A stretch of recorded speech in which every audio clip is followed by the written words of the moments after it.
যেটা মির্জা ফখরুল ইসলাম আলমগীর যেটা বললেন আর কি, যে এখন ঠিক এই মুহূর্তে ধর্ম বিষয়টাকে সামনে এনে কারা আসলে বিভাজনের রাজনীতি করছে। না জি, ধন্যবাদ আপনাকে আজকে আমাকে এই অনুষ্ঠানে আমন্ত্রণ জানাবার জন্য। দেখেন, রাজনীতির সঙ্গে ধর্মের একটা সংযোগ অনেকেই প্রতিষ্ঠা করার চেষ্টা করেন, কিন্তু আমরা যদি যেই রাষ্ট্র ব্যবস্থার কথা আমরা কল্পনা করি যে সবার সমান অধিকার থাকবে, সমান সুযোগ থাকবে, সেখানে কিন্তু আসলে ধর্ম গুরুত্বপূর্ণ ভূমিকা পালন করবে না। কারণ ধর্মের ভিত্তিতে বিভাজিত হবে, যে আপনি যে সোসাইটিতে যদি আদারিং করেন যে আমি সংখ্যা গুরু তুমি সংখ্যা লঘু, এই টার্ম যদি ব্যবহার করেন, তাহলে কিন্তু রাষ্ট্রের ভিতর স্বয়ংক্রিয়ভাবেই কিন্তু একটা বিভাজন তৈরি হয়। এবং ইনি মহাসচিব যেটা বলছেন সেটা কিন্তু উড়িয়ে দেওয়ার সুযোগ নেই। কারণ আমরা যদি আমাদের কিছু কিছু দলের বা কিছু কিছু ব্যক্তির বা প্রতিষ্ঠানের কথাবার্তা বলার ধরন এবং ট্রেন্ড যদি ফলো করি, তাহলে দেখবেন যে আসলে এটা কিন্তু খুব পরিষ্কারভাবেই বোঝা যায় যে কেউ কেউ পার্টিকুলারলি ধর্মকে ব্যবহার করে নানা ধরনের সংঘাত বা বিভাজন উস্কে দেওয়ার চেষ্টা করছেন। ঠিক 5ই আগস্টের পরে যেই মুহূর্তে আমাদের আসলে ঐক্যবদ্ধ হওয়ার কথা, সবাই মিলে, মানে কি আধুনিক রাষ্ট্রের যে আমরা কল্পনা করি, সেখানে তো আসলে বর্ণগত, ধর্মগত, শ্রেণীগত কোনো বিভাজন থাকবে না রাষ্ট্রের। সেখানে রাষ্ট্রের পরিচয় একটাই থাকবে, যে সবাই রাষ্ট্রের নাগরিক। সেই নাগরিকের সবাই সমান সুযোগ সুবিধা পাবে। তো সেই জায়গায় যদি কেউ এই ধরনের বিভাজন তৈরি করার চেষ্টা করে বা সুযোগ নেওয়ার চেষ্টা করে পরিকল্পিতভাবে, সেটা তো দুঃখজনক হবে। এবং মহাসচিব অবশ্যই যিনি যেটা বলেছেন, বিএনপির মহাসচিব, উনি তো নিশ্চয়ই প্রসঙ্গে তিনি বলছিলেন যে একটা সিচুয়েশন তৈরি হয় যে যখন আমরা 71 নিয়ে কথা বলতে চাই, অনেকে এটা বোঝাতে চান যে আমরা আসলে 24কে বোধহয় ভুলিয়ে দিতে চাই বা 24কে আলোচনায় আনতে চাই না। কিন্তু যেটা আসলে মির্জা ফখরুল আলমগীর বললেন যে আপনাকে মাথায় রাখতে হবে 71-এর প্রয়োজন 24টাকে আরো বড় আকারে সামনে তুলে ধরার জন্য। কিন্তু এই বিভাজনটা আসলে যেন না হয়। আপনার কাছ থেকে এটা আরেকটু বিস্তারিত জানার চেষ্টা করবো। আমি ফরিদুল হক, আপনার একটা মতামত নিতে চাই। তরুণদের দল এনসিপি সাম্প্রতিক সময় পদযাত্রায় হামলার শিকার হচ্ছে। একটু আগে নাসিরউদ্দিন পাটোয়ারি হামলার শিকার হয়েছেন, সেটা আলাদা করে আসবো।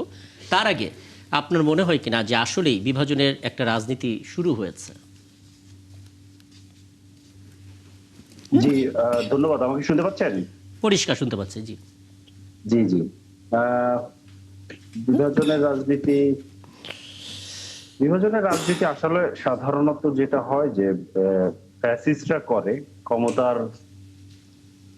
ক্ষমতায় থেকে ক্ষমতাকে ব্যবহার করে বিভাজনের রাজনীতি করে। কাউকে কাউকে ধরেন আদারিং করে, কাউকে কাউকে মানে কি বলে যে অনাগরিক করে, কারোর জীবনের নিরাপত্তা কিংবা জীবনের কি বলে যে সাধারণ নাগরিক রাইটস এগুলো থাকে না কারোর ক্ষেত্রে। যেমন ধরেন, আপনি যদি মনে করে দেখেন যে গুম এখানে শুরু হলো তো জঙ্গিবাদ নির্মূলের নামে। হ্যাঁ, তো ধরেন একজন যদি সত্যি সত্যি জঙ্গি হয়ও, তাকে কি আপনি গুম করে ফেলবেন কিনা? হ্যাঁ, এরকম অনেকগুলো প্রশ্ন তো ধরেন থাকে। তো এটা প্রধানত আদারিংটা যেটা হয়, এটা রাষ্ট্র ক্ষমতায় যারা থাকেন, রাষ্ট্রে যারা পরিচালনায় যারা থাকেন, এটা তাদের দিক থেকেই সাধারণত হয়।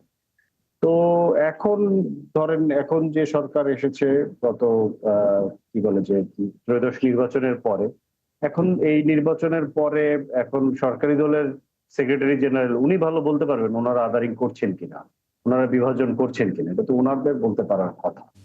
আরেকটা হচ্ছে যে আমাদের বিভিন্ন মানে মতের দ্বিমত, মতের অমিল, মতের পার্থক্য, এগুলো তো থাকবেই। এগুলো ধরেন একই জিনিস, একই ইতিহাস আপনি যেভাবে দেখেন আমি তো সেভাবে দেখি না।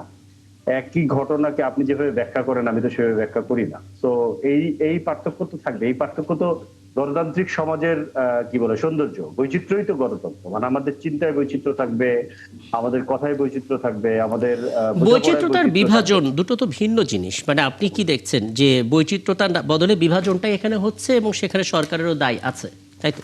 না, বিভাজন আমি আসলে আমি ঠিক জানি না, মানে মির্জা ফখরুল ইসলাম আলমগীর সাহেব কোন জায়গা থেকে উনি এটা বলেছেন।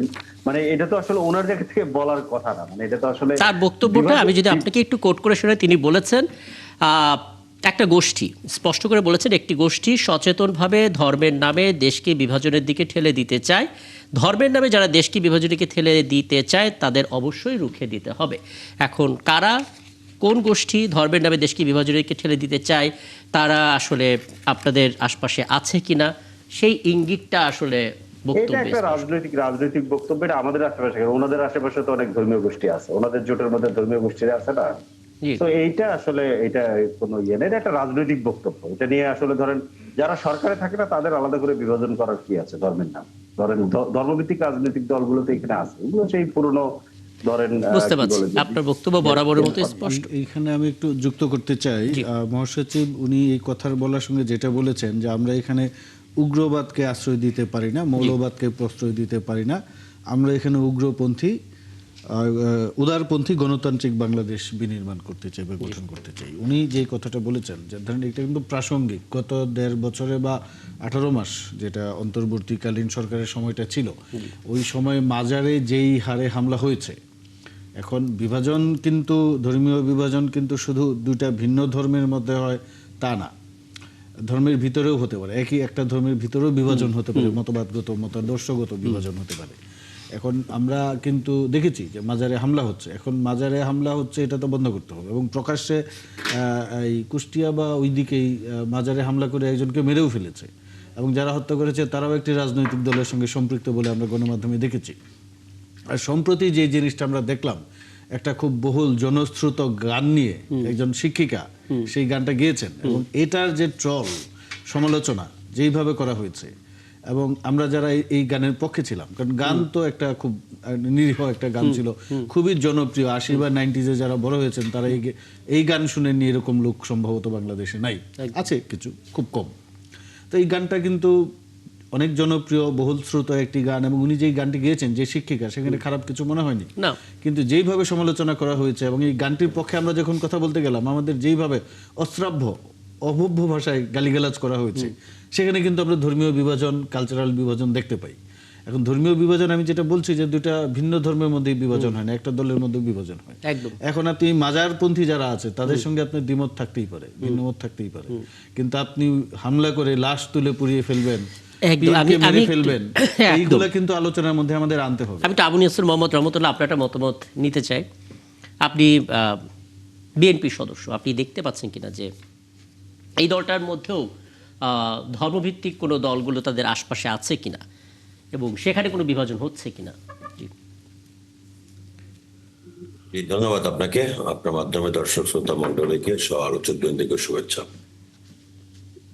ধর্ম ভিত্তিক বলতে ধর্মকে বিশ্বাস করে, ধর্মকে মূল ব্যানারে রেখে বাংলাদেশের রাজনীতি, এটা অনেক পুরনো সংস্কৃতি, এবং ধর্মের ভিত্তিতে কেউ যদি ধর্মকে সামনে রেখে ধর্মীয় আদর্শকে প্রচার করবার উদ্দেশ্যে কেউ যদি রাজনীতি করে, এটা আমাদের সাংবিধানিক ভাবে তাদের কোনো বাধা দেওয়ার কোনো সুযোগ নেই।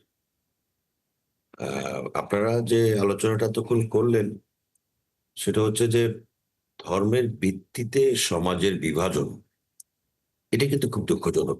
ভাই যেটা বললেন, এই যে মাজারের নামে মাজার পক্ষ, মাজারের বিপক্ষ, তারপরে আপনার মসজিদের মধ্যে দেখবেন আপনার চেয়ার টেবিল ব্যানার লাগিয়ে তারপরে মিটিং শুরু করে দেওয়া, এগুলো কিন্তু আমাদের মানুষ সাধারণত ওইভাবে পছন্দ করে না।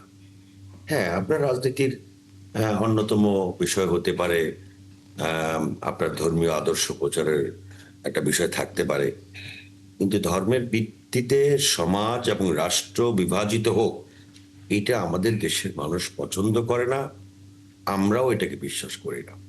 হ্যাঁ, আমাদের সঙ্গে অনেক ধর্মীয় চিন্তা চেতনা সম্পন্ন রাজনৈতিক দল আছে, আলেমুল আমাদের দল আছে, তারাও তো ধর্মের কথা বলেন, ইসলামের কথা বলেন, কিন্তু ওইটার ভিত্তিতে কোনো বিভাজন তৈরি হোক এরকম কোনো রাজনৈতিক দল আমাদের পাশে নেই।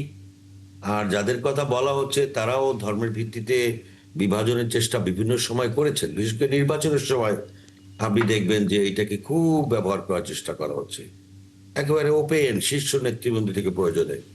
এরপরে প্রার্থীরা গিয়ে বলতেছেন যে আপনি এইখানে একটা ভোট দিলেন, তার মানে আপনি জান্নাতের পথে এগিয়ে গেলেন। এই যে অপপ্রচার, এবং এটা আবার বলা হচ্ছে যে না, আমরা কখনো বলি নেই। এরপরে দেখবেন যে সোশ্যাল মিডিয়ায় তাদের বক্তব্যগুলো আবার এসে হাজির করা হলো। এইভাবে ধর্মকে পুঁজি করে বা ধর্মীয় কোনো বিষয়কে সামনে এনে মানুষকে লোভ লালসার মধ্যে ফেলে বা ধোঁকা দিয়ে প্রতারণা করে এরপরে রাজনীতি, এইটা আসলে না করা উচিত। এটা ধর্মকে অবমাননা করা হয়, এটা ধর্মীয় যে চিন্তা চেতনা তার প্রতি আঘাত করা হয়। কারণ প্রত্যেকেই আমরা তাহলে কি, যেই দলের সঙ্গে ইসলাম নেই, বিএনপি, বিএনপির মানুষজন যারা মুসলমান আমরা, তারা কি ধর্মকে বিশ্বাস করি না? তারা কি ধর্মকে সম্মান করি না? ধর্মীয় আদর্শকে মানি না? কিন্তু এইটাকে পুঁজি করে যারা রাজনীতি করেন, তাদের এখান থেকে বের হয়ে আসা উচিত। ধর্মীয় চিন্তা চেতনা যার যার মতো করে থাকবে, ধর্মকে যখন আঘাত করা উচিত না, আবার ধর্ম একদম স্পষ্ট, একদম স্পষ্ট। মারুফ মল্লিক, যেটা নিয়ে আমরা কথা বলছি এখানে আসলে যতটা না রাজনীতি, তার চাইতে বেশি একটা সামগ্রিক সমস্যা। এটা অর্থ এটা না যে শুধুমাত্র মানে একটি রাজনৈতিক দলের মধ্যে এই মাথা ব্যথাটা আছে, এই সমস্যাটা প্রায় সমস্ত রাজনৈতিক দলের মধ্যে আছে। তার মানে আমাদেরকে চিহ্নিত করতে হবে কারা আসলে সেই বিভাজনের দিকে নিয়ে যাচ্ছে, এবং সেটা কখনো ধর্মকে ব্যবহার করে, কখনো সামাজিক যে কোনো সংকটকে ব্যবহার করে, কখনো কিছু লোভ দেখিয়ে। 1 মিনিটের মধ্যেই বলবেন, আমি একটা বিরতিতে যাব, সমাধানের জায়গাটা ছোট করে অন্তত এই অংশ। সমাধানের জায়গাটা হচ্ছে যে রাজনৈতিক হিপোক্রেসি থেকে আমাদের বেরিয়ে আসতে হবে। ইনি ভাই যেটা বললেন যে ধর্মের নামে জান্নাতের টিকিট বিক্রি করা, এখন আমাদের দেশে একটা কি সাধারণ একটা যারা একটু ধর্মের কথা বলেন বা ধর্মীয় পোশাক আদি বা ধর্মীয় সিম্বল ব্যবহার করেন, তাদের প্রতি সাধারণ মানুষের একটা ধারণা আছে যে উনি হয়তো একটু বেটার।